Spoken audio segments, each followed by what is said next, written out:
여러분 안녕하십니까. 내란 수계 피의자인 윤석열 대통령에 대한 체포영장 집행 기한이 이제 내일 하루밖에 남지 않았습니다.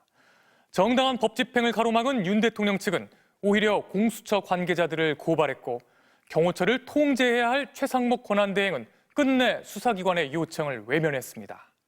이제 공수처의 선택은 뭘까요? 지금 이 시각 공수처로 가보겠습니다. 김상훈 기자, 결국 오늘은 재집행을 안 하는 겁니까? 네, 그렇습니다. 제가 오늘 오전 6시부터 이곳에서 공수처 상황을 지켜봤는데요. 오동훈 공수처장과 수사팀은 오전 10시쯤부터 출근했지만 오늘 끝내 체포영장을 다시 집행하지는 않았습니다. 오후 3시쯤 공수처 관계자가 기자들과 만나 오늘 영장 집행을 하지 않을 거라는 취지로 말했는데요. 서울 일대 대설주의보가 내려지는 등 여러 상황을 고려한 걸로 전해졌습니다. 그러면서 언론에서 전망하는 것처럼 크게 3가지 선택지를 검토하고 있다고 했습니다. 우선 체포영장을 유효기한 마지막 날인 내일 재집행하는 겁니다. 물리적 충돌 없이 윤 대통령을 체포한다면 공수처로서는 최상의 선택지일 텐데요.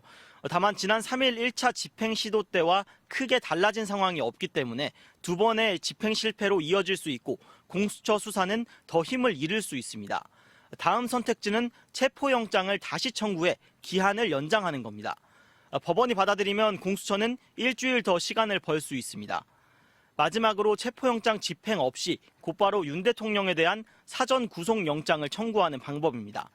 구속영장의 경우 피의자가 법원에 나와 직접 방어권을 행사할 수 있는데 김용현 전 국방장관처럼 아예 포기할 수도 있습니다. 영장이 발부되더라도 윤 대통령이 관저에서 버틸 가능성도 남아 있습니다. 공수처가 어떤 방법으로든 윤 대통령의 신병을 확보하지 못하고 조사 한번 하지 못한 채 수사를 마무리한다면 공수처는 사실상 조직의 존폐 위기까지 몰릴 수 있는 상황입니다. 공수처로서는 사활을 걸어야 하는 상황으로 보이는데요.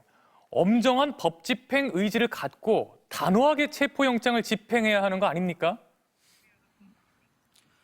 네, 일단 공수처는 최상목 대통령 권한대행에게 기대를 걸고 있는 걸로 보입니다. 어제 최 권한대행에게 대통령 경호처가 협조하도록 지휘해달라고 요청하는 공문을 재차 발송을 했습니다. 최 권한대행이 경호처를 지휘한다면 공수처로서는 물리적 충돌이나 방해 없이 윤 대통령을 수월하게 체포할 수 있는데요. 최 권한대행은 공수처에 회신을 하지 않고 있습니다. 아무런 답을 하지 않으면서 뒷짐만 지고 있는 겁니다. 공수처가 신속하게 재집행에 나서지 않는 이유도 사실상 1차 시도 때와 달라진 게 없다는 걸 염두한 걸로 보입니다. 윤 대통령 측의 버티기와 시간 끌기, 적반하장식 대응은 날이 갈수록 심해지고 있습니다.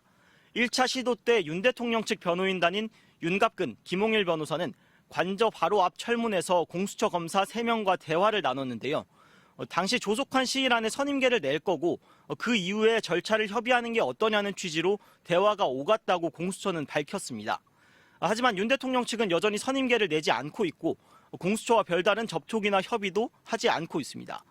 오히려 1차 집행 때 관저에 무단으로 침입을 했다면서 오늘 공수처장과 검사 등 150여 명을 고발하겠다고 했습니다. 결국 공수처에 남은 마지막 방법은 인력을 총동원해 체포영장을 집행하는 건데요. 공수처의 1차 체포영장 집행은 경호처의 방해로 5시간 반 만에 무산이 됐습니다. 하지만 특수공무집행 방해 혐의로 현장에서 체포된 사람은 없었죠. 경찰 내부에서도 특공대를 포함한 모든 경찰력을 총동원해야 한다는 목소리가 나왔습니다.